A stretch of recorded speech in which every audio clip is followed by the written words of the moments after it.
میرے بچے ہیں بچی ہے لیکن خاوند کہتا ہے گھر سے چلی جا، کبھی کہتا ہے غصے میں تجھے طلاق۔ دیکھو اگر اس نے طلاق دی ہے پھر تو طلاق ہو، اگر غصے میں بھی کہتا ہے کسی آپ میں بھی کہتا ہے، اگر کہتا ہے دوں گا دی نہیں پھر طلاق نہیں ہو۔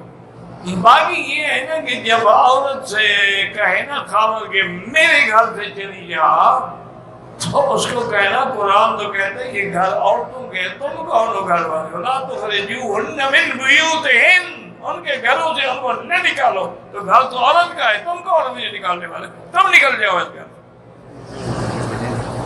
قرآن کہتا ہے گھر عورت کا ہے، تم کیسے کہتے ہو میرا گھر ہے؟ یہ تو نص قطعی ہے، کسی مولوی کی بات نہیں، کسی شافعی حنفی کی بات نہیں۔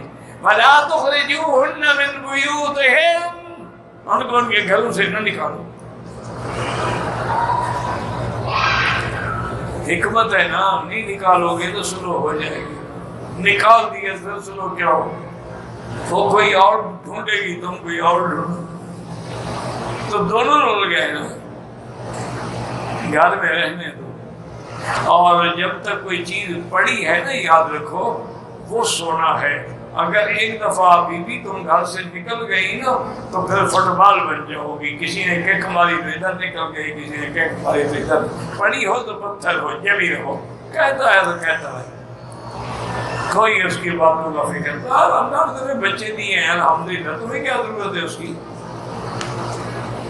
میں نے اپنے سسر کو 1000 روپے حق المال لکھا تھا اور دے دیا تھا، پتہ نہیں سسر کھا گیا، بیوی کو بھی دیا، پوچھ لو، نہیں دیا تو اور دو، وہ سسر تمہیں قیامت میں دے گا۔